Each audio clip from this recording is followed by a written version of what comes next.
What's up, everybody? Tyson Roush, Let's Talk Jets Radio. We broadcast live every Tuesday night at 8 o'clock. You can follow me on Twitter, TRAUCH21.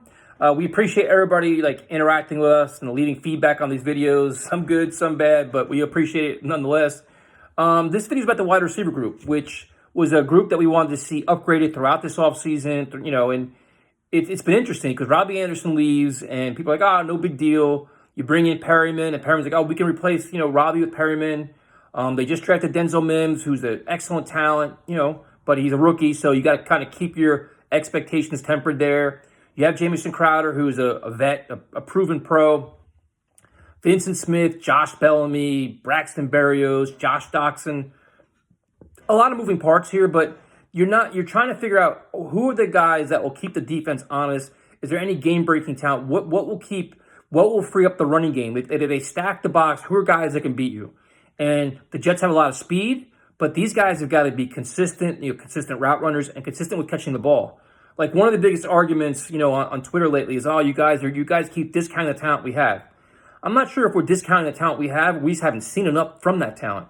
Vincent Smith, we saw some explosive plays last year, the end arounds, the world-class speed, but in the clutch can't make that big catch. Braxton Berrios, he had a terrible drop last year. I think it was the Bengals game that just kind of changed the momentum of the game. He's good on special teams, which, obviously you want to see these guys like Josh Bellamy's known for that, but is he a pass catcher? No. In my personal opinion, the Jets need to do more. And, I know they got the guy from Georgia as an undrafted free agent. I think his name is Cager.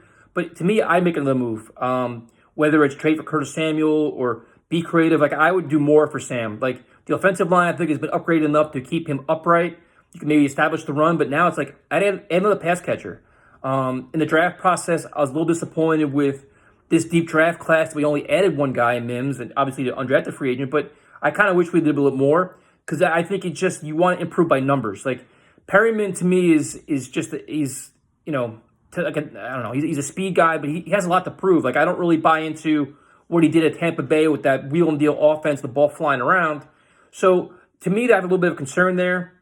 The other concern is having all these new parts being implemented to the offense at one time. If you add in one receiver, it's okay. You have Crowder and Nunwa, you're just adding in Perryman, okay, fine. But you're basically adding in two new guys. So that could be a bit of a challenge, too, in terms of chemistry, getting everybody on the same page, everybody contributing. So Sam Darnold's got a lot of work to do in terms of establishing chemistry. Adam Gase has a lot to do in terms of identifying the talent on his team and establishing an offense around them. Maximizing all their potential, whether it's speed, yards after the catch, size, jump balls, fade passes, whatever else. So there's a lot that has to go into this offseason. Same thing with the offensive line gelling. This wide receiver group as a whole has got to gel because you have a lot of new parts and you just need to maximize more of it and become more of a dynamic offense. You can't do the same stuff you did last year where it's predictable with these bubble screens and all this other stuff that just made no sense. You got to keep defenses honest, especially this year when you're playing better talented teams. Because the goal in this offense is to obviously move the ball and score points, but it's to control the time of possession too. You can't keep mailing in and putting the defense on the field for 40 minutes a game. So there's a lot of pressure on this wide receiver position to play well. And you want to also, like other positions, is you want to find building blocks for the future. That's the whole goal for this. So say right now you could say we have Crowder, Mims was a draft pick, so you got him. But can Perryman become that guy? Can he be a guy that's going to be here for another 3-4 years? You want to start identifying these players. And right now, I'm not so sure if you have a lot of them. You have hope and you have to have faith in Joe Douglas, but you also got to say, what, maybe there's still a need here. And there's plenty of time between now and the season. I'm hoping they do something about it. So it's going to be interesting to see how they watch. And I think there's a lot of pressure now on Sam Darnold to develop that chemistry and to start making better throws. But there's a lot of pressure on Adam Gase in terms of, game plans, just teaching technique. And then on the wide receiver position, too, where coaches, too, with Sean Jefferson and Hines Ward to develop these players as well.